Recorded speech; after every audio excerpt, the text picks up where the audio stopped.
Introduction. Internet marketing can mean a lot of things. For some, internet marketing is practically synonymous with affiliate marketing. This is the process of selling products made by other people in order to earn commission. But internet marketing can be more than that too. Of course, internet marketing can mean building a website or a blog, building a massive audience for that platform, and then making money from adverts, Google AdSense for instance, or selling your own products. Internet marketing might mean selling a digital product such as an ebook or an online course. Internet marketing might mean selling something physical. Internet marketing may mean promoting a website as the end in itself, simply building a channel so that you can spread the word about something that's important to you, or so that you can try to promote yourself to grow your own career. I recently spoke to a group of creative writers and explained to them how learning the basics of marketing on the web could allow them to promote themselves and find publishers. And of course, internet marketing might mean marketing an existing business in order to gain more customers and make more sales. Any small business should be interested in marketing themselves online. The fact of the matter is, internet marketing means getting the word out on the web, and it means creating brilliant content. And if you can do either or both of those things, then you can make the web work for you. Once you do that, then pretty much anything is possible. Literally. We'll see later in this training how the ability to work online can allow pretty much any of your wildest dreams and plans to come true. Whether that means earning a passive income and traveling the world, or whether it means growing a massive business or working on projects that you are truly passionate about and getting paid for it. The only problem is that very few people have any idea what makes the web tick. People tell me they want to start their own business selling crafts, or they tell me that they want to start blogging for fun, but they have zero clue what that entails. What is SEO? What is marketing? If you're sitting there smugly thinking that you already know the basics of internet marketing, then time for a reality check. Because even if you know the basics of internet marketing, there's a good chance that you don't have all of the advanced skills you need to really make any project into a success. In this training, then, I'm going to start by outlining those basics. I'm going to teach you Internet Marketing 101 for those of you with no prior experience. This is what makes the web tick. This is your bread and butter. But from there, I'm then going to dive into the much more advanced stuff that many internet marketing gurus in reality have no idea about whatsoever. You will learn skills here that will put you head and shoulders above the competition. You will learn tools that will make you immensely employable, to the point that you are never without work. And you'll be able to turn any idea or concept into a reality. What makes the web go around? When I tell people that I work online, the reaction I very often get is bafflement. Countless people have admitted to me at one point or another that they have no idea what I do for a living. In fact, my grandma once made me promise to her that whatever I did was not illegal. When I left university and started working for myself, everyone expected me to fail. They all asked, "When are you going to get a proper job?" A little offensive? Sure, but it's understandable. After all, it's not at all obvious from an outsider's perspective how money gets made on the web. How can you earn money online while sitting at home? How do websites earn money even if no products actually change hands? This is the part some of you will already know, but it bears repeating for those that don't. Essentially then, money is made online thanks to views. The more people view a website or an article, the more opportunity there is to make money. And this is possible partly thanks to advertising and partly thanks to sales. If you have a website that is getting several 100,000 views per day, then you will have the option of placing Google ads on it. These are adverts that are automatically generated by Google's partners and which you will then place on your website. Each time the ad is clicked, Google earns some money, and a portion of that revenue is split with you. Well, this might sound strange. The reality is that those people are likely going to head to that other website and then spend more money. For instance, if an insurance company is paying for clicks on your website, chances are that the visitors it gains from this will buy at least some insurance, and thus they'll earn more money than they spend in the long term. And don't get it twisted. You'll only earn a few cents per click in most cases. So you really need hundreds of thousands of views for a website to be profitable through this process alone. If you're still struggling to get your head around this, then the best comparison to make is with free papers and magazines that you might have seen being handed outside your local train station. Those free magazines cost money to print, and they're being given away. But the customer in this case is not the person reading the magazine. The customer is the advertiser, and the magazine has value to the advertiser because it has such a wide exposure. The more eyeballs that see that paper or magazine, the more the advertiser can potentially stand to earn by placing their adverts there. This is how a website works too. Better than Google AdSense.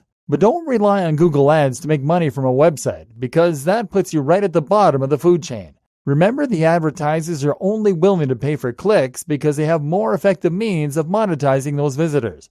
They're making more per visitor than they are paying Google, and they're only getting a small amount of that. So right now, you're really not earning huge amounts of cash compared with what you could be earning. So another way you might monetize your website is by selling something. For many businesses, this is already built in, as it were. If your website exists to support an existing pizzeria, hairdresser, massage salon, or anything else, then you are ultimately going to be earning money from the visitors by promoting your brand and encouraging people to visit your store in person. You can also set up a product or service after the fact. In this case, your website might promote your SEO services. More on that in a moment. It might promote your digital ebook that you are selling. It might promote an online course, or it might even promote a physical product. This way, you are now keeping 100% of the profit. Sure, you might have some overhead with printing costs and delivery, but you aren't sharing your cash with anyone else. And finally, you might be able to sell a service. For instance, if you are a good writer, then you can simply create a website, get lots of people to look at it, and then promote your writing service at X amount per 100 words. Likewise, for web design, photography, video editing, proofreading, the options are endless. And this is just another way you can get pretty much any job you like by having the skill and knowing how to navigate the web. And then there's affiliate marketing. Affiliate marketing means that you are selling products other than your own. These products are things that another creator has built, often things like ebooks, which are offering commission. You sign up and are given a link called an affiliate URL. You then promote this link, and anyone who clicks on it will be taken to the product page via another website.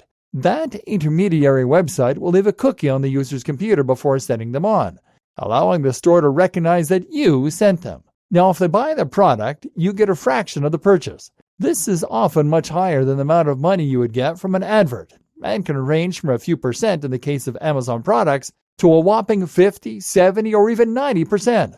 Why would a creator be willing to give away so much of their income? Well, look at it this way. They are already selling the product themselves. Any sales you make will not take away from those sales.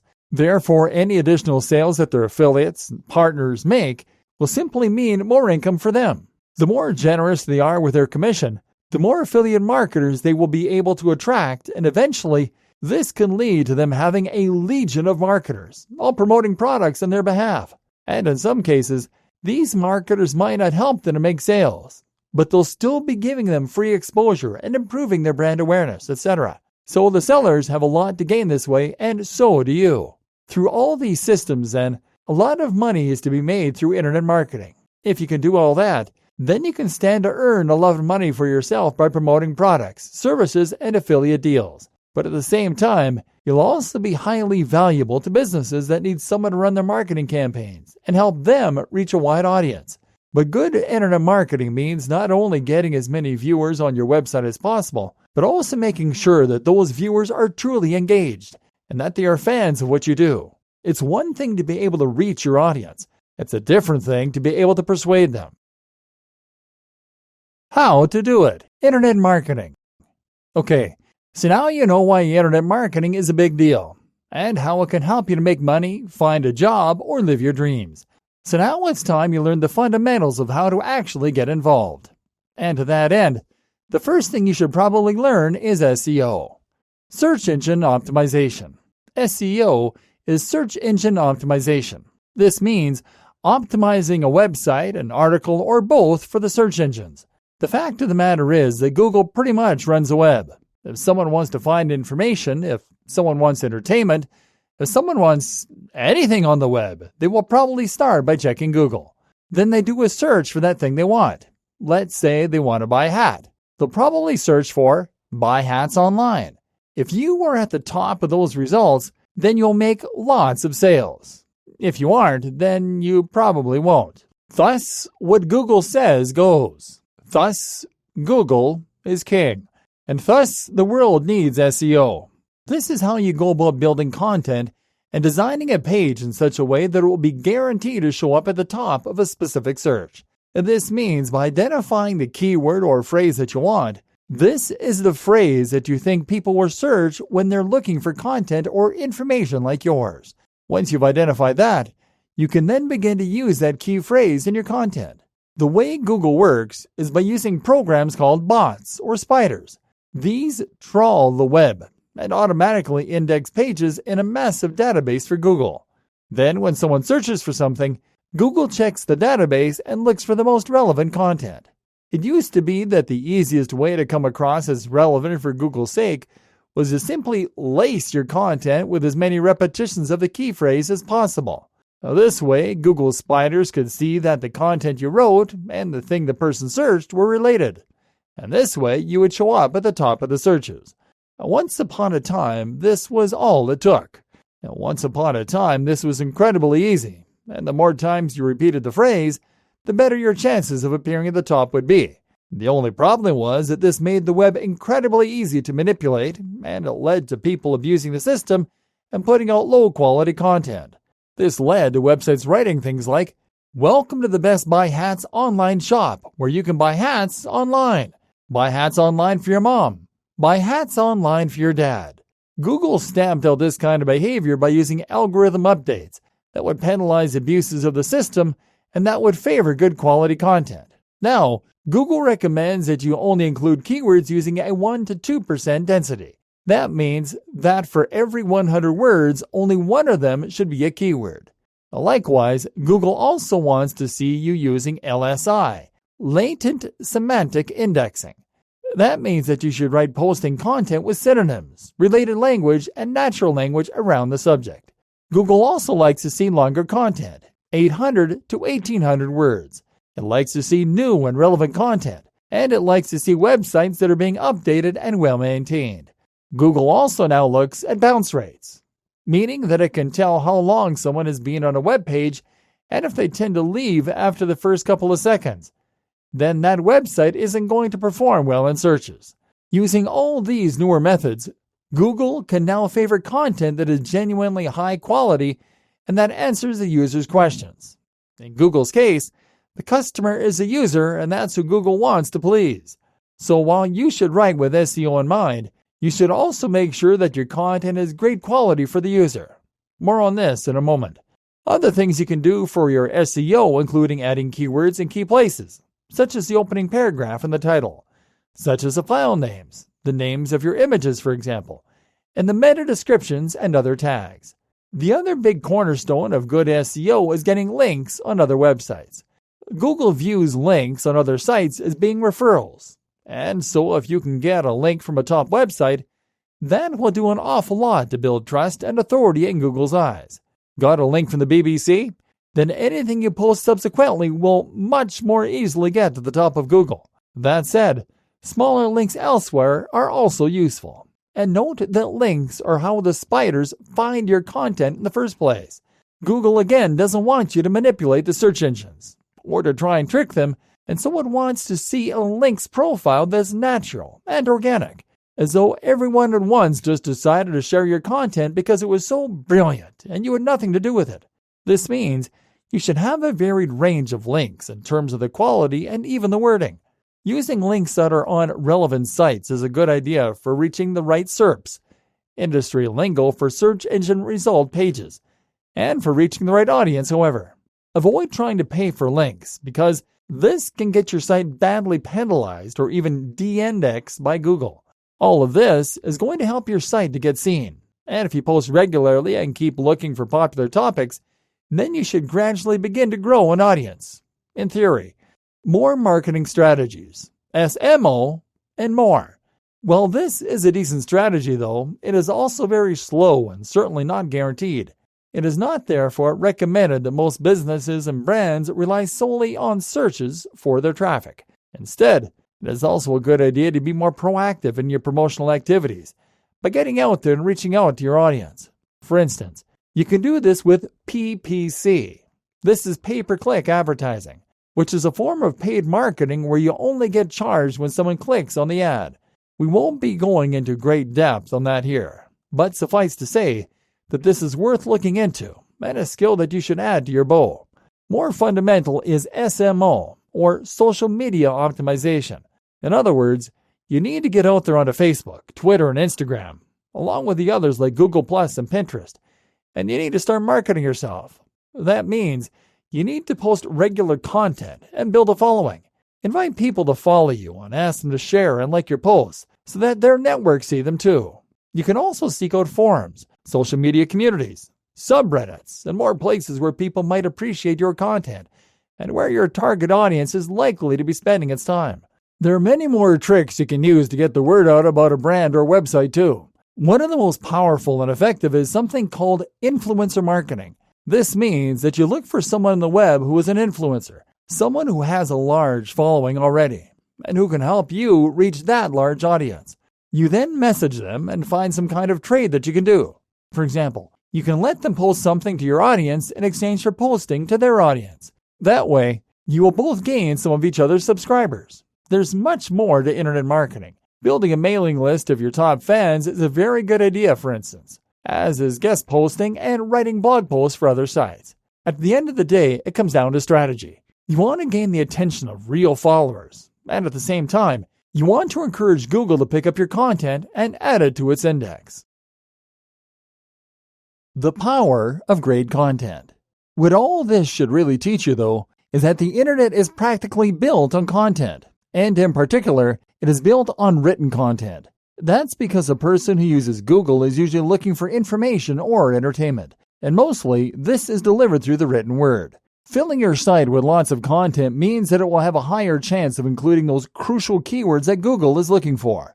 And at the same time, filling your site with content will give you something you can share on social media, and that will entice people to visit your site. More than anything, though, adding lots of great content to your website over time is all about building long-term fans and followers. Think about the sites that you go to regularly and why you go there. Chances are that you go to them because you have learned that they create the kind of content that you enjoy reading. And not only does this mean you keep coming back, continuously creating more opportunities for the site owner and the advertisers to try to sell to you, but it also means you will probably come to trust the content creator. You'll have read so many posts by them on the subject matter that they are an expert in that you'll have learned that you can rely on their knowledge. And then guess who you go to when you want more information. I enjoy using my camera for a bit of amateur photography every now and then. And so in my spare time, I watch a guy on YouTube and read his blog where he shares lots of tips on how to take better photos.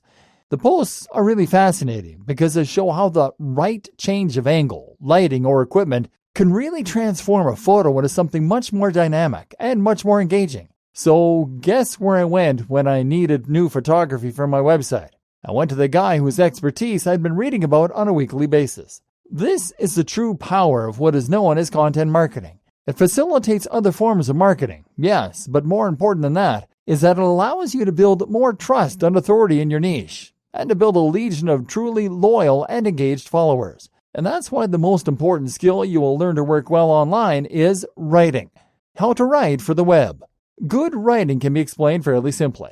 Good writing means that you are communicating efficiently. Writing, like anything else, has a purpose, whether that is to teach, entertain, or inform. At any rate, there is a crux that you need to convey, and this is the purpose of what you've written. A very straightforward way to judge a piece of writing, then, is to simply ask how well it performs that job. Efficient writing means that your visitors will need to invest less time into reading, but will still get the most information and value possible. This is why it is a mistake to use flowery or flamboyant language most of the time. This is particularly true when writing for business, where the temptation might be to use jargon or big, clever terms.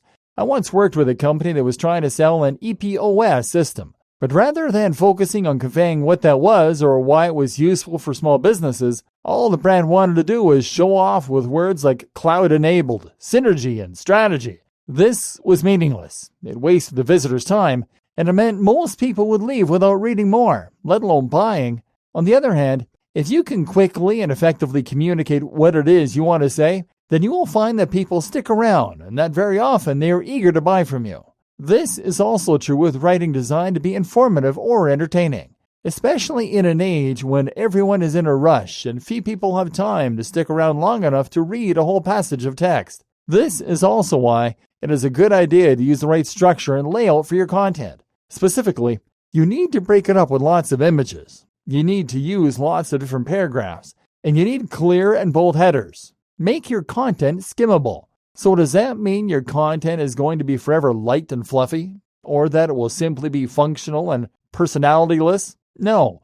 Firstly, you can use your broader vocabulary, but only where it serves a purpose. This should A. Provide some additional detail or subtext or subtly alter the tone of what you're saying. Or B. Allow you to say more with fewer words. What's more is that you certainly can be very deep and well-researched with what you're saying and with what you're writing. In fact, this is incredibly important if you want your content to do well. The best kind of content is content that Google calls resource posts. Resource posts are highly comprehensive and detailed discussions on a certain topic. These posts have a lot of value because they provide a source where an audience can learn all about one topic.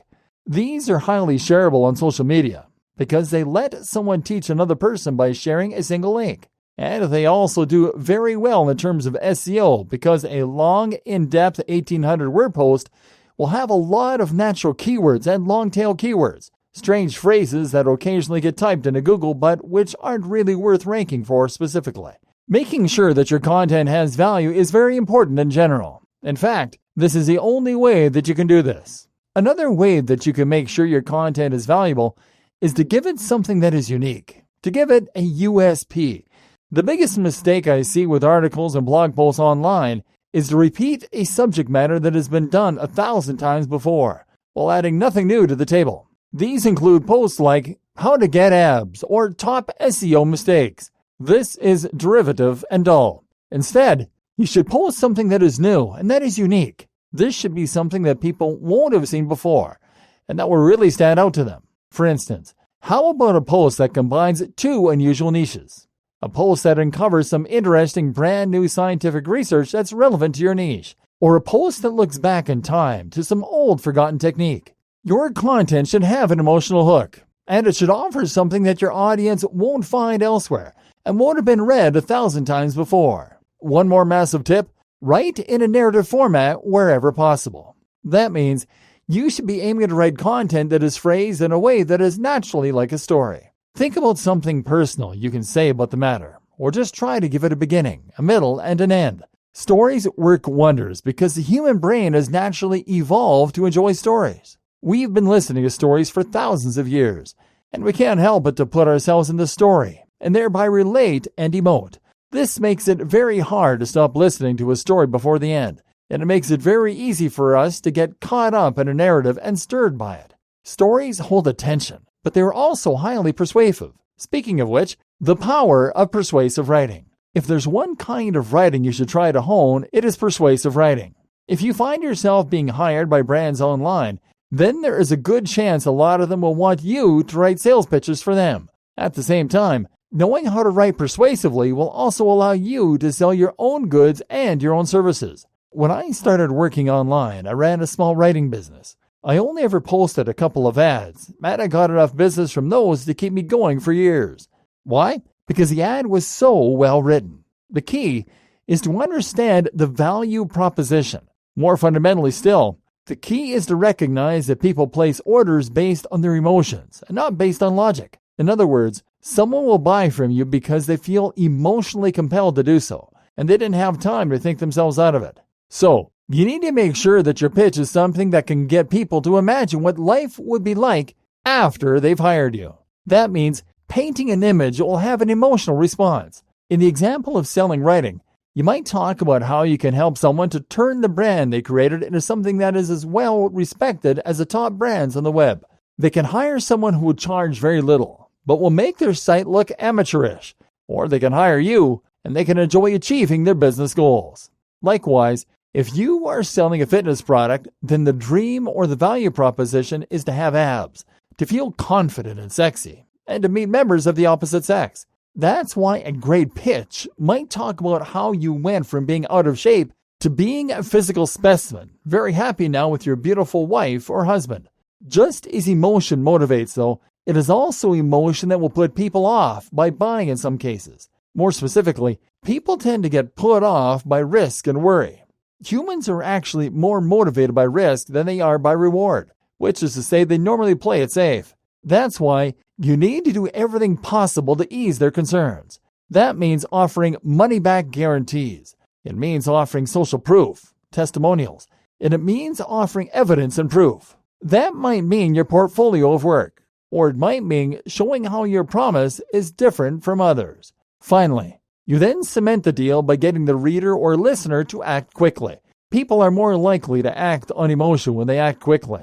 So if you can work them into a fever pitch by saying you have limited stock or by introducing a limited time offer, then this will result in more sales.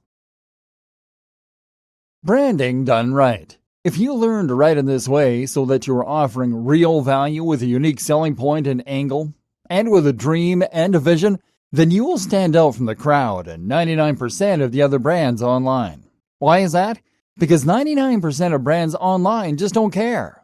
I've worked with a whole lot of them, and so often I see the same thing time and again. A client comes along to order some work, and they show me their website.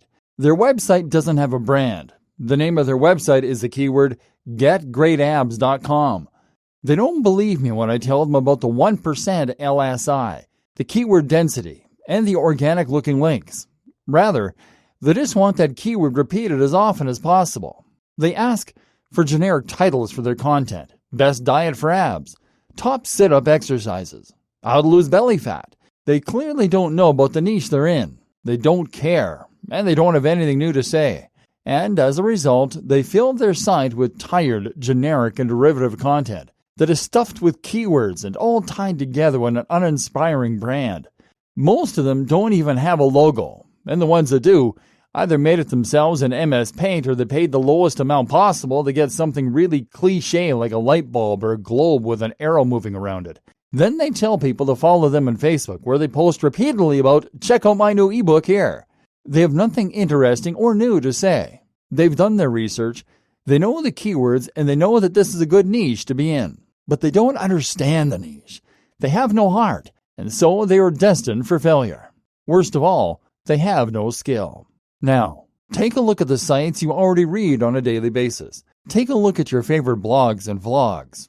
What are they like? Chances are that they have a clear mission statement and brand. They aren't for everyone, but they have a legion of loyal fans. They have a cool logo, and that logo instantly communicates what their brand is all about and who should listen. They post content that is interesting and unique. They have a completely different take on the subject, and they write about the highly advanced aspects that most blogs simply don't know about or miss. They might write about cardio acceleration for 30% faster fat loss, or they might write about the role of dopamine in encouraging snacking behavior. In other words, these posts are interesting and unique, and they have personality. They're written by the brand owner themselves in a way that is passionate and interesting. It's storytelling. The site is beautiful and well put together. And there's video. And there's interactive elements. And the images are crisp and high definition. In short, it has high production values. And it looks like something that has had time, money, and love spent on it. If you want to succeed online, really succeed, then that's what you need to build. We've already seen how you can get more in line with this philosophy by writing better content. Now it's time to think about the rest. The site, the graphic design, the video, and more. And in doing so, you're also going to make yourself invaluable to employers and unstoppable as a brand of your own. Building a website.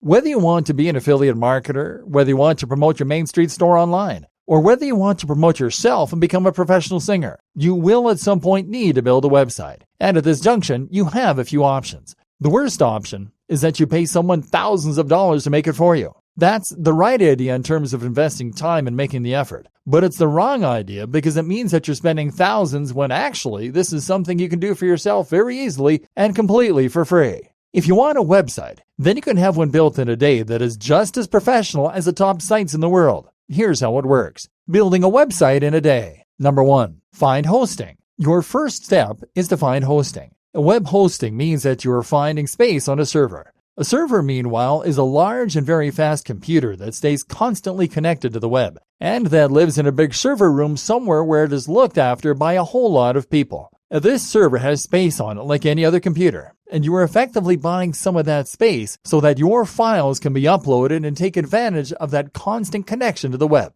Simple. There are lots of different providers and packages, but I recommend checking out something like Bluehost. Here, you should be able to find hosting, including a domain name, the address that someone types in to find your files, for around $10 per month, or even a little less. Choose the most basic package for now. You can always scale up if need be. And choose a URL that will be memorable and that ties in with your brand. Avoid that practice of making your URL your keyword. This is something that Google itself has said it doesn't like to see, and it certainly doesn't inspire much confidence in users. Number 2, install WordPress. The next thing you're going to do is to install WordPress. WordPress is a CMS, which stands for Content Management System. This is a tool that you can use to upload new posts to your website, to edit existing posts, and to change the design, layout, and more. This means that you don't need to do any coding at all. But the best part is that it is completely free. Actually, that's not the best part.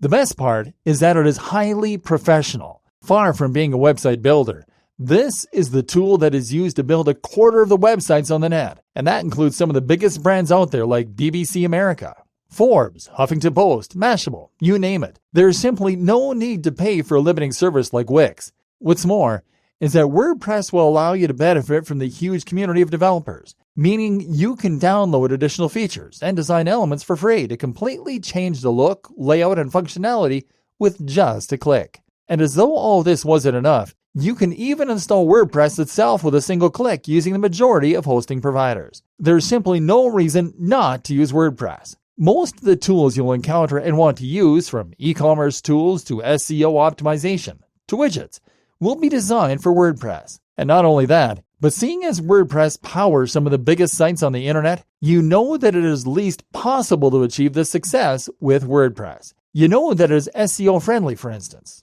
And that means that you can just concentrate on creating fantastic content and not worry about the rest. Number 3, add a new theme. The next thing you should do, in fact, is to head over to a site called ThemeForest, or one like it. Here, you can browse a large selection of professional and modern-looking themes and then download them to install. WordPress actually has a built-in theme store, and you can check there for a wide range of different free themes. Problem is, you tend to run into these free options a fair bit while browsing the web, and they understandably aren't quite as slick as many of the paid ones. That's why my advice is generally to pay and get something slightly more professional and slightly more polished. Once you find the one you like, it's simply a matter of downloading it and then uploading the zip file to WordPress. Number 4, customization.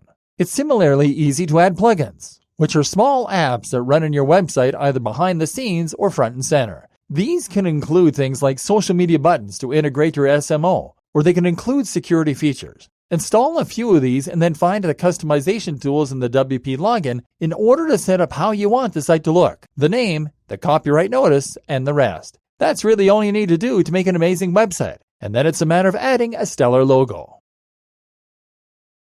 Creating logos and more graphic design.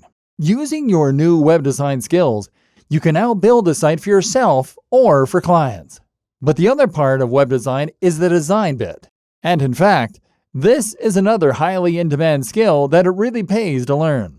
You can learn web design, then you can create graphics that will help you sell products, and you can provide another incredible service. Go onto sites like Fiverr, Upwork, People Per Hour, etc., and you can expect to make a lot of money selling these skills. You'll never struggle for work if you can do this, and offer web design and writing services. And working on your own logo is a great place to flex your muscle and learn the ropes. Good logo design. The key to good logo design will be to know your brand and what you want to communicate. The core part of any brand should be the mission statement. This is a statement of intent about what your brand aims to offer and achieve, and how it hopes to do it. It's not just about what you sell, but rather, it's about that extra attention to detail and what sets you apart. A fitness site is one thing, but is this a fitness site about healthy living and good times? Or is this a fitness site about pumping iron and pushing harder? Is it a fitness site that's about bodyweight fitness and cool stunts? Apple isn't just a brand that makes computers. It's a brand that challenges norms and creates stunning products for artistic individuals that want to express themselves. And that's what makes people excited about Apple. Watch Simon Sinek's TED Talk on the Golden Circle. Consider this required watching for all businesses, in fact. You want to be more than just a company. You want to be a movement, something people can get behind, because this will make them want to read your content, follow you on social media, and buy your products all the more. And the job of your logo is to communicate this perfectly. You can do this by thinking up related imagery. Why not create a mood board, a selection of different images that inspire you or that are related to the message you want to put across? Then try combining those images in different and unique ways to see if you can come up with something unique that way. Avoid cliché and try to be objective by surveying people to see if the brand expresses your business correctly. Then go to work making the logo. The tools. The tool you're going to use to create your logo is Adobe Illustrator. This is not negotiable. The reason you need Adobe Illustrator is because this is the industry standard for designers. Adobe Illustrator allows you to create vector files. And what these are files that work based on instructions about geometry, angles, and distances. Vector files tell the computer where to draw lines, what angles those lines should point in, and how long they should be. This means that you can zoom in and all the ratios and angles remain the same. There will be no loss of quality. It also means that the image can be edited at any time by dragging the individual lines, cutting bits off, etc. The opposite is a raster file, a JPEG or PNG. If someone hires you to make them a logo and you make it in Photoshop and give them a JPEG or PNG file, then they will likely laugh in your face. Using Illustrator is not terribly easy, but if you follow some YouTube tutorials, you should be able to grasp the basics. The key is to understand that those lines are what are making up all your images.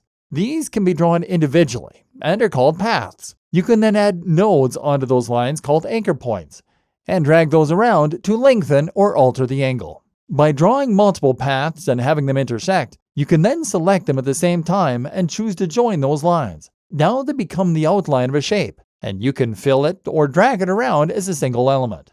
More useful is the Shape tool. This lets you draw squares, polygons, ellipses, and more from scratch. This becomes even more powerful if you use it in conjunction with the free Draw tool and with a Pathfinder window. The Pathfinder allows you to do things like combine two separate shapes into a single one, to cut off, divide sections of a shape, and more. You can also transform your shapes using the Transform option from the top menu, as you might in any other Draw tool. Combine these features together with a little extra watching, and you can start to create some rather complex shapes. What's handy is that any wonky lines will get smoothed out for you, and you'll see guidelines as you drag things to help you find center points or to line up elements that are opposite each other on the screen. Create something unique this way, and then choose a great font from a site like Font Squirrel, and you have your logo. It will look much more professional than anything you would make with any other tool. Tip: note that one of the best ways to ensure your logo design is good is to follow the KISS rule. Keep it simple, stupid. Simple design is generally better than busy design, in fact. And when coming up with elements for your website, try to keep in mind one more mantra. Communicate, don't decorate. This means that you shouldn't add flowery flourishes just for the sake of it. Any additional dialogue or graphical element should be there for a purpose, whether that is to lead the eye through the UX or whether it is to point to something else important.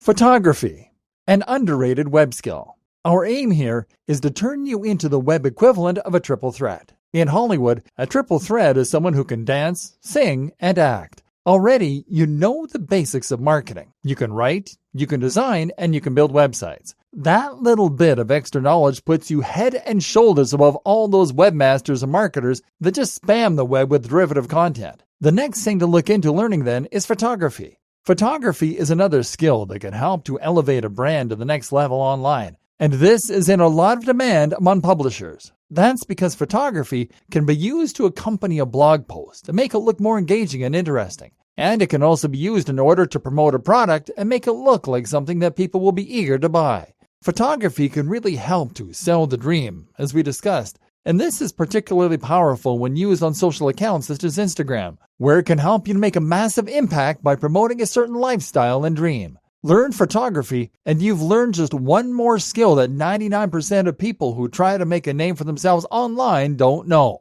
And that makes you even more employable and gives you even more of an edge over the competition. The laws of great photography. So what does it take to make incredible photographs? First of all, having a great camera can of course make a big difference. While you shouldn't make the mistake of believing that your success entirely comes down to having the right camera, this will indeed make a big difference. You don't need to spend a fortune. A good place to start is by getting a mirrorless camera that will give you manual controls regarding focus, aperture, etc. The Lumix G7 is a fantastic starting camera, and especially if you combine it with an extra lens such as the f1.7 25mm. This won't set you back more than a few $100s, but the results will be photos that look like they were taken by a professional photographer and video that has an almost movie-like quality. That said, if you were forced to make do with a camera phone, it's still possible to take great photos. Just spend some time thinking about each shot rather than simply pointing your camera directly at whatever is the subject matter and having it the center of the frame.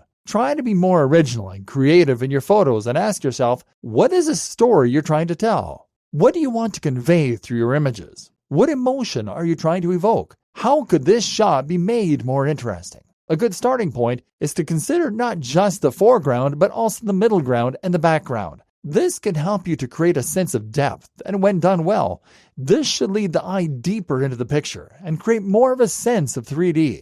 This is also better for portraying scale. Scale is something else that is important, by the way. Photos of mountains and views often look dull because they don't convey the height or the depth, and that means that they can't portray what it really feels like to be there. To solve this problem, look for additional elements that you can include, such as pebbles and rocks in the foreground, or of course, a person. Likewise, you can use things in the foreground to frame something in a more interesting manner. Leaves around the edge of your photo can help to frame whatever is happening in the middle ground and provide that depth as well as the feeling that you are peeking out at the action that is going on. In these situations, think about the focus too. Do you want to open up the aperture and focus on the foreground? That way you can blur out the background and really make the subject the focus. Or do you want to focus on the background more and blur out the foreground, thereby making sure that the foreground, while decorative, isn't distracting? Or perhaps the foreground and the background are thematically linked. That might mean a pair of shoes thrown off on the floor while someone runs off into the sea in the background.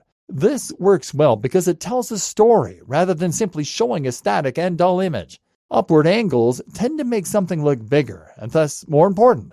Downward angles can meanwhile have the opposite effect as you would probably expect. Think as well about the way you set up the shot in terms of the lighting. You'd be surprised how few people even consider lighting, but this is a very important factor. Make sure that the light isn't behind the subject. Ideally, you want a soft light that will hit the subject side on, creating shadows and depth through what is known as Rembrandt lighting. Or how about using brighter light in order to create stark contrast? That might mean having shafts of light coming in through the blinds, for example, and creating a sense of time. Again, it's all about the story you want to tell, and your photos should inform that story. Finally, consider the background and your presentation. If you're taking a photo of yourself working on the computer to demonstrate the laptop lifestyle, then that can be a really great way to subtly promote a product that teaches people to work online. But this will only work effectively as long as the background isn't filled with piles of ironing and washing. Remember, every item tells a story. So think about the story you want to tell and set the scene accordingly. And spend some time reading. You need to learn about the exposure triangle and more in order to become a truly great photographer. Video. Everything that photos can bring to your channel, video can help to bring to your channel even more. Video is firstly highly impactful. When someone sees your video, they will be instantly enraptured and have the urge to watch through to the end. We are psychologically programmed to respond to people talking on screen and to listen, and we find it hard to look away. The fact that you can add music, use gesticulations and facial expressions, all of this really adds to your ability to persuade and convince. And this means you can use video to much more effectively sell a product or an idea. At the same time, though, video is also fantastic for elevating the status of your brand even more. Simply put, creating videos requires skill, and this is something that not everyone has any idea how to accomplish. You'll probably need a fairly decent camera, and you'll need good software like Final Cut Pro or Adobe Premiere. and the knowledge of how to use it. So, if you land on a website and the first thing you see is a glossy video with fantastic production quality, a great voiceover, brilliant camera work, what do you think? You think that it must be made by a business that knows how to make fantastic products and that really cares to invest time, money, and effort into what it does. And for these reasons, you are much more likely to trust or to buy. Finally, video lets you take part in YouTube and vlogging, and that opens up huge doors. A ton of brands that have been long unsuccessful through other attempts at marketing find that they are eventually successful when they start promoting themselves on YouTube. Not only because of all the advantages in terms of engagement and persuasion, but also because of the advantages in terms of reach and competition. Did you know that YouTube is the second largest search engine in the world behind Google? So how do you make great video? Filming. For filming, there are a few things to consider and learn. Firstly, all of the tips regarding lighting and composition that we covered in the last post are still very true here. Another tip is to learn to use a panning head. This is a device that you attach to your tripod and camera, and that will then allow you to slowly pan across different elements. This is ideal for showcasing products, but do be wary of using the same shot over and over again. If that is a risk you are running into, then try using pans that go up and down, or try zooming into the shot gradually. In order to help with lighting, it can be a good idea to purchase a softbox or similar option for creating light artificially. Having more than one light source is also preferable, so if you can purchase two, then that's even better. In a moment, we will talk about editing, and you'll see that you need specific shots for this to work properly. A big tip then is to give yourself some kind of storyboard, or otherwise just have a strong idea of what you want your video to look like before you begin to know what needs to be covered. Collect B-roll if appropriate. This is footage that you can play while you talk about other things. It should be relevant and it should fit for a range of different sections. This will not only help to keep your video dynamic and moving, but it will also be incredibly useful when you need to cover up mistakes. Don't forget the importance of sound. Don't rely on the mic built into your camera, or this will severely undermine the professionalism of the rest of the product. To get around this problem cheaply, just buy yourself a cheap lapel mic and plug it into your smartphone. You can then set that to record and tuck it away in your pocket while you deliver the audio. Finally, set up the grid on your camera if possible, and try to make sure that when you talk on camera, your head and your eyes are in the top third of the screen. Editing. Here is where the real magic happens. The first job in editing is to make sure that everything runs together smoothly, and that you've taken all your footage and removed the stutters and starts. It should all run smoothly. If you want to hide your mistakes and make your content flow like one long video, then you can use B-roll over the portions you've had to cut. Otherwise, you will jump from one position to another quickly. This can also be done to dramatic effect though, and is called a jump cut. You can use this for humor or for intentional brevity and punchiness. Put more in, and that way it will look intentional, and you can get away with more. Otherwise, you can also try setting up more than one angle on the same shot, and cutting between these as you talk to hide cuts and edits. But when cutting between shots of any nature, remember again the storytelling aspect.